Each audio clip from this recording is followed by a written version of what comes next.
Les pongo en contexto en la actualización con respecto a las noticias en Gaza y justamente este conflicto tras el ataque de Irán a Israel. El primer ministro israelí, Benjamin Netanyahu, aseguró que son autónomos para tomar decisiones. Entre tanto, el gobierno de los Estados Unidos ha dicho que espera que esas acciones tengan un alcance limitado. Pero para conocer en detalle cuál es la situación que se está viviendo en este momento, establecemos un contacto con nuestra compañera Gabriela Peroso. Ella está en la ciudad de Tel Aviv y nos tiene el balance de lo que ha ocurrido hasta ahora. Adelante, Gaby, te escuchamos. Ahora nos encontramos en uno de los puntos más significativos de todo lo que ha sido esta batalla por años que ha tenido que lidiar Israel. Nos encontramos en Sderot. En este lugar precisamente hace 23 años impactó el primer cohete que fue lanzado desde un país vecino. Yo me encuentro con Ronnie Kaplan, él es el vocero de las Fuerzas de Defensa de Israel, el vocero en español, y quería que nos contara en principio la actualización del momento actual que nos encontramos en la guerra, sobre todo con lo que pasó el sábado con Irán y esa posible respuesta que puede dar Israel.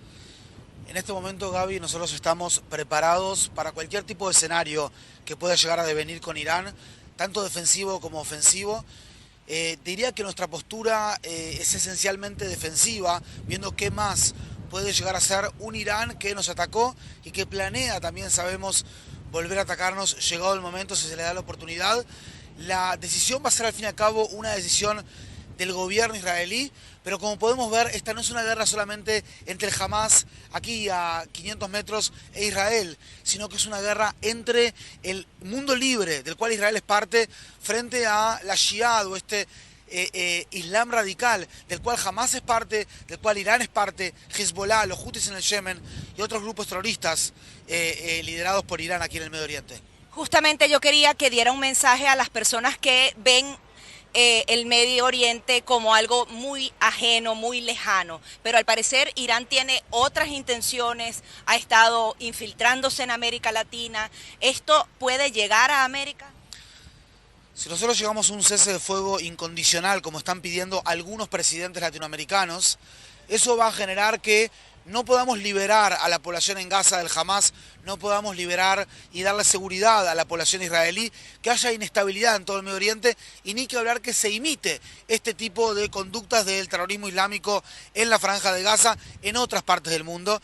Creo que nosotros no tenemos otra opción que ganar al terror. En ese sentido, Israel es trinchera de Europa y trinchera de todo Occidente. Si el terror logra rebasar la barrera de Israel, va a llegar a otros lados y cuando pega no avisa.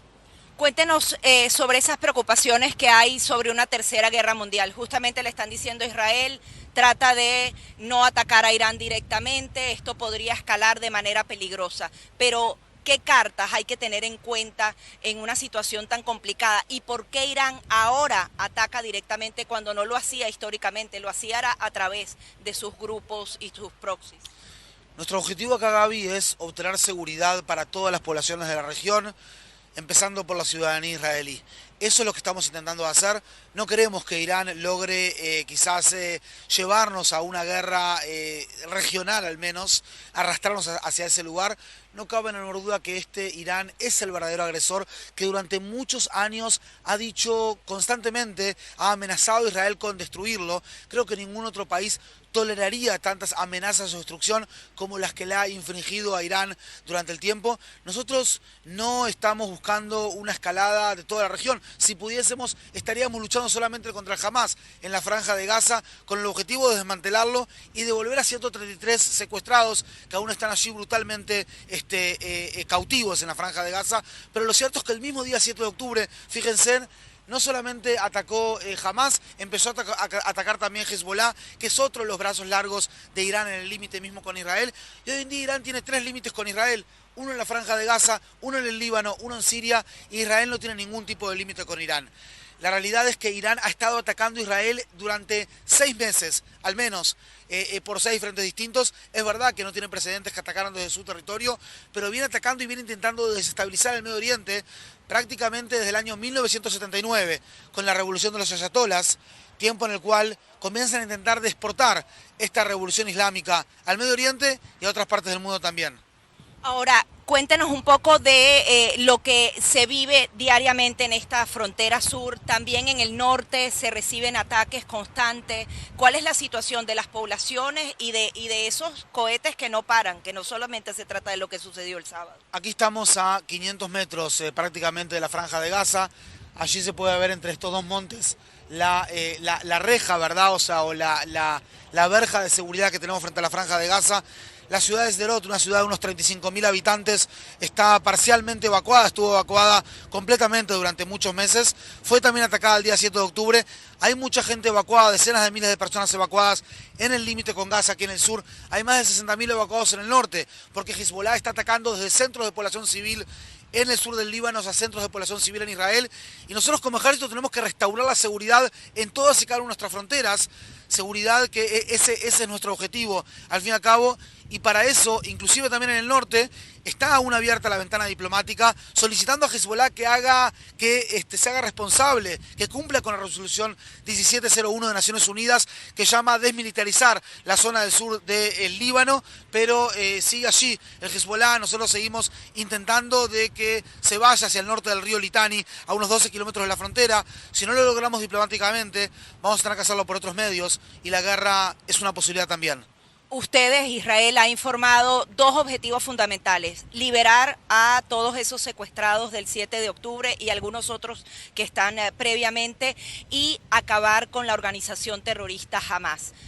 Al día de hoy, ¿cómo va ese tema? Hay la mitad de los liberados y la mitad de desactivados de estos comandos. ¿Cómo ven y cuál podría ser el futuro y en cuánto tiempo se podría resolver? Hemos desmantelado 19 de 24 batallones de Hamas en la Franja de Gaza. 4 aún quedan intactos en la zona de Rafah, al sur de la Franja, a unos 50 kilómetros de aquí. La realidad es que no tenemos otra opción que desmantelarlo completamente, porque si dejamos un 25% de Hamas allí, pueden volver a construir su ejército.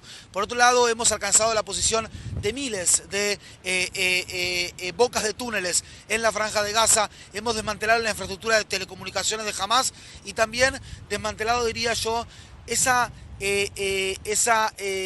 unidades organizativas en el marco de las cuales luchan, las brigadas, los batallones, las compañías, los pelotones, las clases, si bien todavía queda una guerra de guerrillas que va a demorar varios meses más, y por eso es importante que estemos en la Franja de Gaza para eliminar cualquier tipo de amenaza de seguridad que pueda emanar contra la población civil israelí.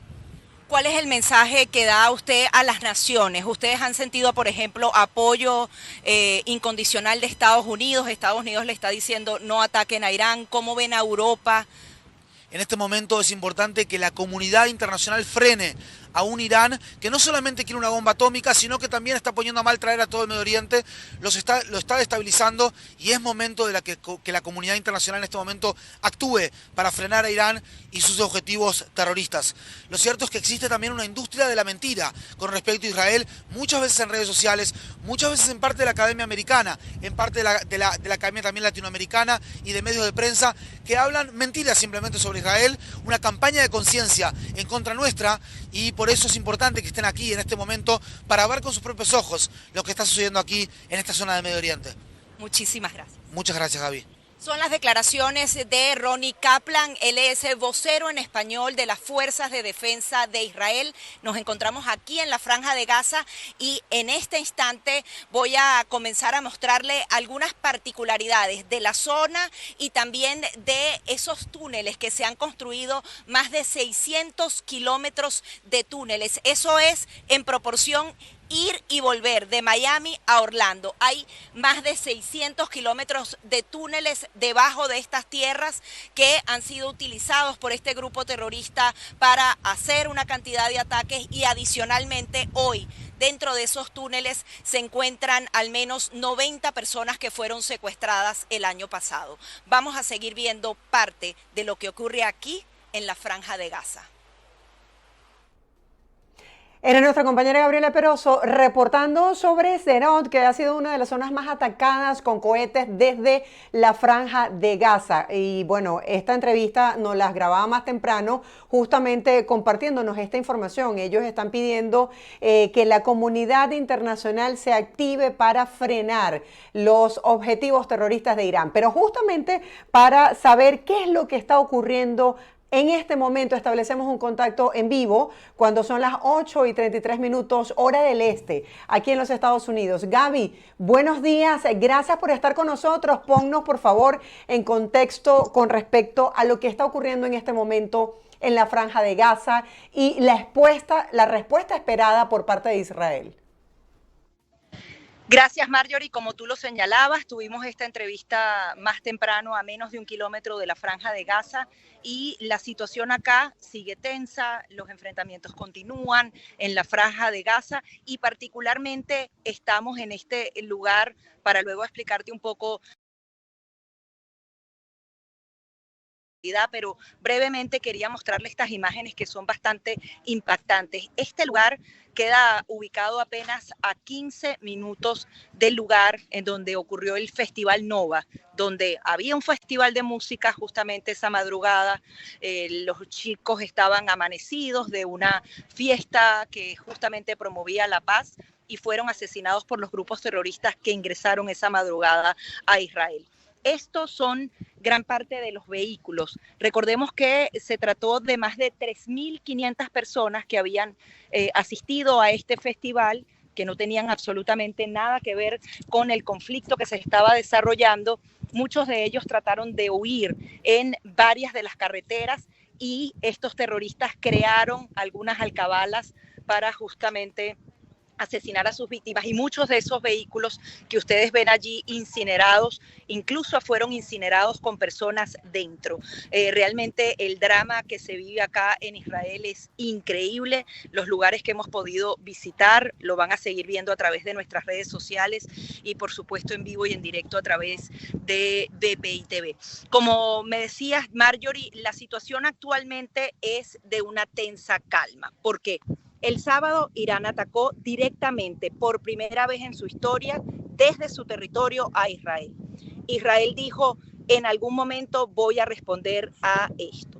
¿Qué han dicho en los medios de comunicación? En primer lugar, antes de ese ataque a Israel, de Irán a Israel, quiero poner un poquito en contexto el tema de Rafah, que es una de esas zonas que se encuentra dentro de la Franja de Gaza. Durante los primeros meses, ya han pasado 6 meses de la guerra, se han centrado en una parte específica de la Franja de Gaza y de allí, de unos 24 comandos de estos grupos terroristas, han desactivado alrededor de 19. Quedan al menos 4 comandos que sigan operativos y se mudaron a ese lugar, Rafah, en donde siguen operando y adicionalmente utilizando como escudos humanos a muchas de las personas. Recordemos que estas personas colocan los lanzacohetes dentro de zonas residenciales, los almacenes de armas en los hospitales y en muchos lugares. Obviamente han muerto muchos civiles a causa de esto y ha habido bastante crítica internacional. Israel tiene varias semanas pidiendo que tiene que intervenir en Rafah para poder aniquilar completamente al grupo terrorista Hamás. Recuerden que el grupo terrorista Hamás es eso, se trata de terrorismo, no se trata de un gobierno común y corriente que estaría gobernando a su pueblo, a esos 2 millones de personas que viven allí, sino que se trata de un grupo terrorista. Israel ha pedido eso, Estados Unidos le había dicho, no puedes intervenir en Rafah a menos de que tengas un operativo muy específico que ponga a salvo a los civiles. Al parecer Israel ya ha presentado ese plan de acción para desactivar a las células terroristas y pareciera, por lo menos es un rumor que se dice, autoridades egipcias en algunas entrevistas en Qatar han asegurado que Estados Unidos dijo, está bien, puedes intervenir en Rafah, Israel, siempre y cuando no hagas un ataque directo a Irán. Es un juego muy complejo, muy profundo, comentando aquí con algunas de las personas que conocen sobre esta realidad, dicen que definitivamente Israel tiene que medir muy bien sus pasos y tiene que saber que tiene que renunciar a algunas retaliaciones que tiene que tomar para poder avanzar en otras. Para ellos, el objetivo fundamental ahorita, nos lo decía justamente este vocero del ejército israelí, de las defensas, de las fuerzas de defensa, es justamente desactivar a ese grupo terrorista en Gaza que amenazó y asesinó a más de 1.200 personas en este terreno donde nos encontramos transmitiendo en vivo y en directo. Luego el tema de Irán pasa a otra escala y es muy peligrosa. Tú lo has venido reportando, Marjorie, en las diferentes entrevistas que has venido dando. Hay temores incluso de una tercera guerra mundial y por tanto Israel tiene que ir con cuidado y de la mano de sus aliados.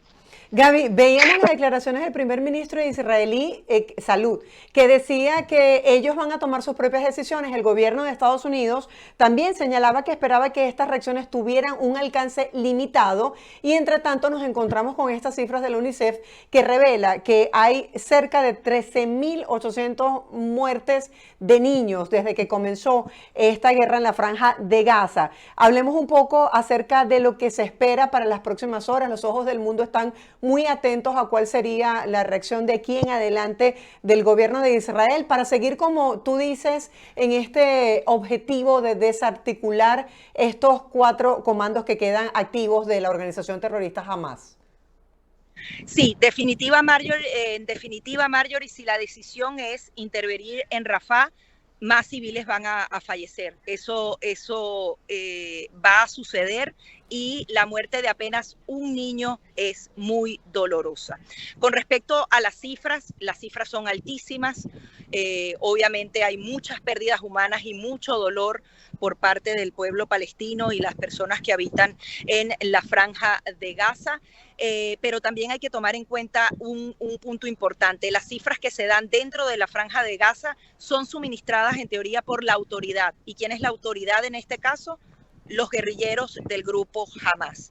Recuerden que la realidad aquí es que un grupo guerrillero gobierna a 2 millones de personas y esa salvedad hay que hacerla. Y en repetidas ocasiones, y hay algunos reportajes que dicen que esas cifras no son exactas, pero en definitiva, con que muera un solo niño, un solo joven, algún civil, obviamente es doloroso y la comunidad internacional tiene que tener los ojos puestos en el conflicto. Sin embargo, la posición de Israel en este caso es que tienen que desactivar esas células terroristas que además están subyugando a ese pueblo y que además en cualquier momento pueden atacar nuevamente a Israel, porque para ellos se trata de una guerra existencial.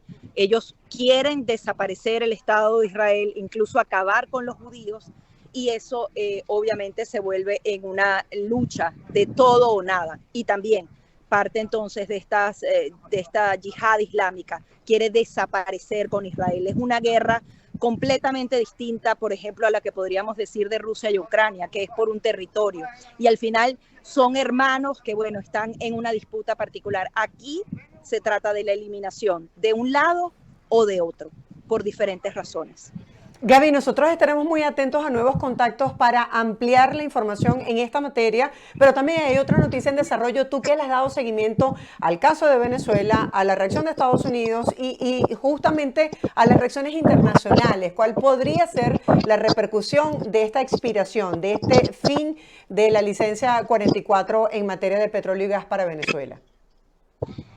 Uy, perdón. Me ahogué un poco porque hay mucho polvo. Un momentico, Mario. No te preocupes, entendemos. Justamente Gaby está en el Cerot. Sí. Es increíble. Estamos en el desierto, Marjorie, y la cantidad de cultivos que hay es un contraste increíble. Así como estamos reportando de la guerra, como del desierto sacan de las mejores frutas y vegetales.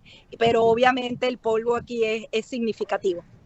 Te comento porque hay varios puntos importantes con respecto al tema de las sanciones y perdonen que me alargue un poquito, Marjorie, pero creo que es importante.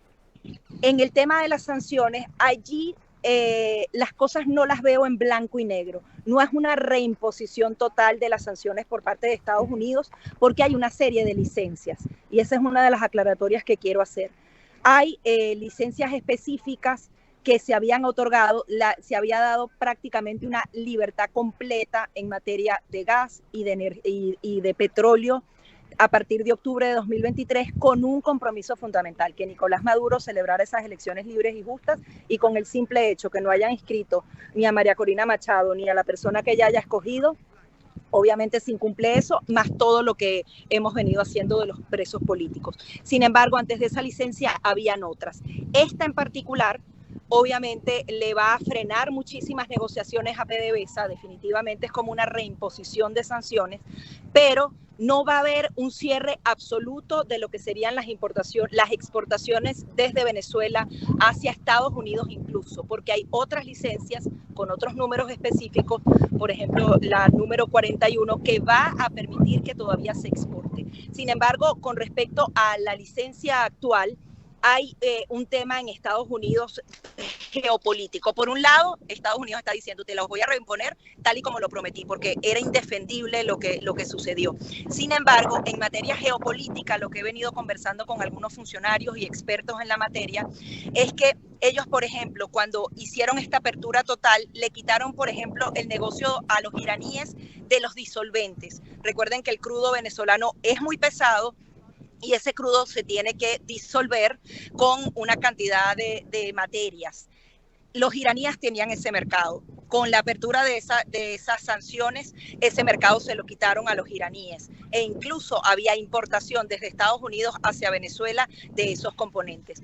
En segundo lugar, había una cantidad de trading y de negociaciones que se estaban haciendo que facilitaban mucho más el tema de la gasolina. Ese es uno de los puntos que más me preocupa particularmente ahora, porque de noviembre a diciembre se sintió la mejoría, habían menos colas, y ya enero, febrero, muchísimas menos. Yo creo que eso va a volver, Marjorie, con estas acciones que se están tomando, que obviamente se tenían que tomar porque era parte del acuerdo y Estados Unidos está cumpliendo su palabra.